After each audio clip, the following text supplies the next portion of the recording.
Hi everyone, welcome back to the Navigant Credit Union Broadcast Center. I'm GoLocal News Editor Kate Nagel. Thanks for tuning in for the 4 o'clock news and politics show. We'd like to welcome back a familiar face, Paul Caranci, native author of Rhode Island. Thank you, Kate. As we were chatting in the green room, trying to think of maybe any other author who has written so extensively on politics and religion. And I can't think of any. Two subjects you don't want to talk about at the Thanksgiving table, and that's what I read about. You might not want to talk about those subjects, but you might certainly want to talk about the books that Paul's written. And his newest book, I Am the Immaculate Conception, Bernadette of the Lord. So tell us a little bit about this. You wrote The Promise of Fatima, and now this. Yeah, this is the second in a series of 3 books I want to write on Mary and apparitions. And the message, what I'm finding is in the research, that the message that Mary has in her various apparitions is essentially the same message. She delivers it in very different ways, which always creates a lot of intrigue. But the message is virtually the same, and that is pray the rosary daily, sacrifice for the conversion of sinners, and pray, pray, pray. And so tell us when you go through these, because there's so much primary sources that you have to go through.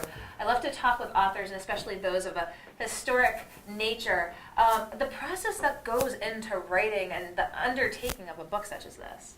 This one was probably my most difficult book because this apparition took place in France, and all of the primary sources were in French. And there were some English translations, but I think in the translation of some of the books, dates got confused and the number of apparitions were confused. So some sources had 17 apparitions, some had 18. The dates were varied. Which apparition was missing was different from one book to the next. What happened in one apparition in a different book was happening in a different apparition. So a lot of the detail gets lost in the translation, and that made this so difficult. So, I had spreadsheets trying to figure out the historical accuracy of each of the events, because I am a history writer, and my topic happens to be religion right now, but I'm trying to approach it from a historical basis.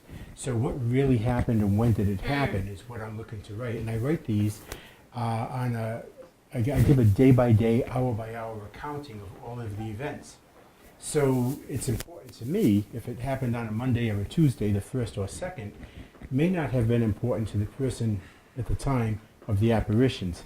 So those details get lost. Trying to dig them out of the history is really tough. So this one was my most challenging work so far.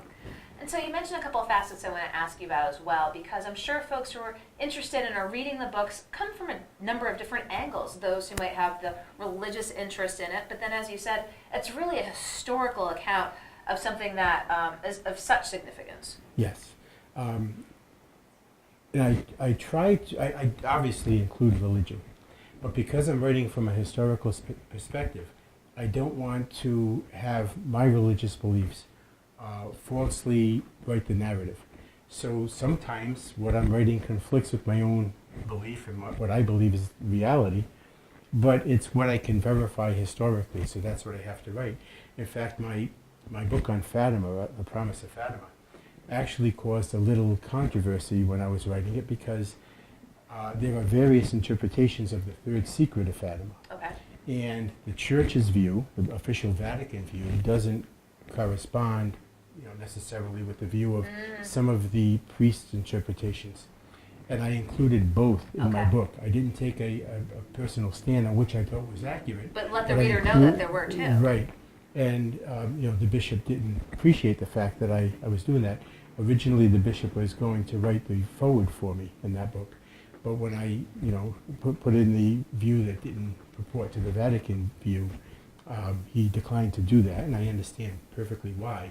But I explained to him, as a Catholic, the last thing I want to do is write something that's contrary to Catholic belief.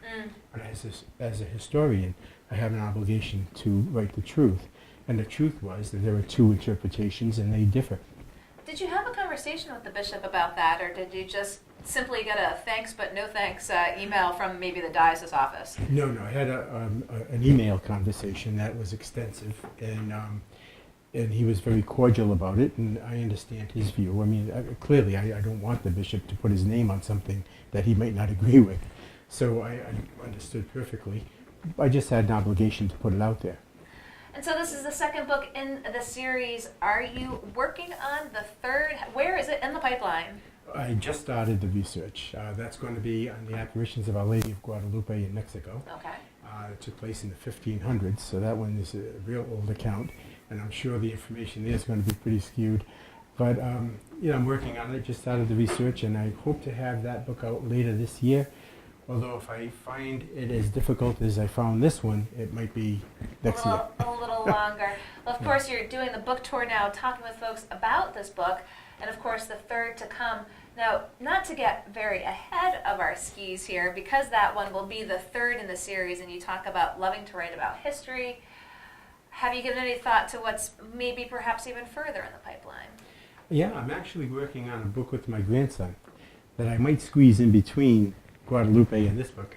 And it's on the meaning of the Pilgrim Monument in Plymouth, Massachusetts, and how the Pilgrims left us a perfect example on how to form a government and how to abide by that. And it's all right there in that monument. It's pretty exciting. And my grandson, Matthew, had an interest in that. So we talked about it and decided to collaborate on a book that would be aimed at a more youthful audience.